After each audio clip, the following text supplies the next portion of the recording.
Student learner YouTube চ্যানেলে তোমাদের সকলকে স্বাগত জানাই। আজ আমাদের আলোচ্য বিষয় পঞ্চম শ্রেণীর পরিবেশ ও বিজ্ঞান বিষয়ের সেকেন্ড সামারিভ এক্সাম অর্থাৎ দ্বিতীয় পর্যায়ক্রমিক মূল্যায়নের একটা উত্তর সহ নমুনা প্রশ্নপত্র নিয়ে। ফুল মার্কস তোমাদের থাকবে 20, সময় থাকবে 40 মিনিট। প্রশ্নপত্রটা তোমাদের সেট নাম্বার 3। সরাসরি স্ক্রিনে তোমরা উত্তর সহ নমুনা প্রশ্নপত্রটা দেখতে পাচ্ছ। 1. সঠিক উত্তরটি বেছে নিয়ে লেখো। 1 × 5 = 5।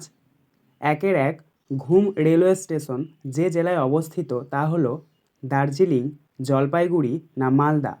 সঠিক উত্তর হবে দার্জিলিং। 1-2 একটি অর্থকরী পোকা হলো মশা, মাছি না মৌমাছি? সঠিক উত্তর হবে মৌমাছি। 1-3 প্রদত্তগুলির মধ্যে কোন জেলাটি মালভূমি অঞ্চলে পড়ে? কলকাতা, নদিয়া না বাঁকুড়া? সঠিক উত্তর হবে বাঁকুড়া।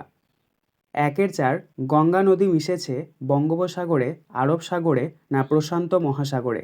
সঠিক উত্তর হবে বঙ্গোপসাগরে।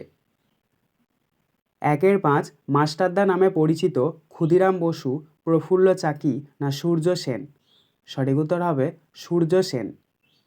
2 এক কথায় উত্তর দাও যে কোনো 5টি। 1 × 5 = 5। 2-1 পশ্চিমবঙ্গের কোন জেলার চা জগৎ বিখ্যাত? উত্তর দার্জিলিং। 2-2 স্বাধীনতা দিবস কোন তারিখে পালন করা হয়? উত্তর 15ই আগস্ট। 2-3 কোন নদের ওপর ডিভিসি বাঁধ নির্মিত? উত্তর দামোদর।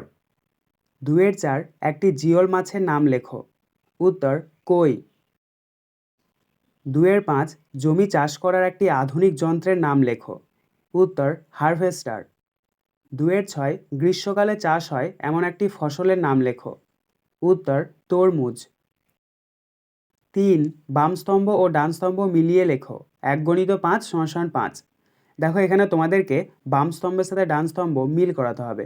দেখো প্রথমে রয়েছে বাম স্তম্ভের 3-1 জৈব সার, এটা মিলবে ডান স্তম্ভের গোবর এর সাথে। 3-2 কীটনাশক, এটা মিলবে ডান স্তম্ভের নিম তেল এর সাথে। 3-3 বাঁশের কেল্লা, এটা মিলবে ডান স্তম্ভের তিতুমির এর সাথে।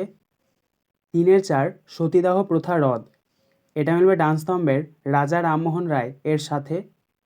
3-5 খনিজ সম্পদ, এটা মিলবে ডান স্তম্ভের কয়লা এর সাথে। 4 নিচের বাক্যগুলি সত্য না মিথ্যা লেখো। 1 × 3 = 3। 4-1 সার্ডিন একটি সামুদ্রিক মাছ, এটি হবে সত্য। 4-2 দার্জিলিং জেলার প্রধান ফসল ধান, এটি হবে মিথ্যা। 4-3 আদিম যুগে পুরুষেরা ঘর সামলাতো আর মেয়েরা শিকার করত, এটি হবে মিথ্যা। 5 নিচের প্রশ্নগুলির উত্তর দাও। 1 × 2 = 2। 5-1 ডিভিসি এর পুরো নাম কি? উত্তর দামোদর ভ্যালি কর্পোরেশন। 5-2 পরিবেশ দিবস পালনের প্রয়োজনীয়তা কি? উত্তর পরিবেশকে দূষণমুক্ত রাখা, বৃক্ষরোপণের মাধ্যমে পরিবেশের সবুজায়ন করা, জনসাধারণকে পরিবেশ সম্পর্কে সচেতন করা, পরিবেশের সুস্থিতি বজায় রাখা ইত্যাদি। 5-3 বর্তমানে ধান খেতে মাছ পাওয়া যায় না কেন? উত্তর জমিতে রাসায়নিক সার ও কীটনাশক ছড়ানোর জন্য বর্তমানে ধান খেতে মাছ চাষ হয় না। আজকের আলোচনা পর্বটি এখানেই শেষ হলো।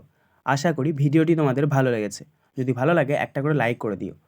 সবশেষে তোমাদের কাছে একটাই অনুরোধ, যারা এখনও পর্যন্ত আমাদের চ্যানেলটিকে সাবস্ক্রাইব করে উঠতে পারোনি তারা চ্যানেলটিকে সাবস্ক্রাইব করে পাশে থাকা নোটিফিকেশন বেলকে অল প্রেস করে নিও এই ধরনের নতুন নতুন ভিডিও পাওয়ার জন্য। ধন্যবাদ।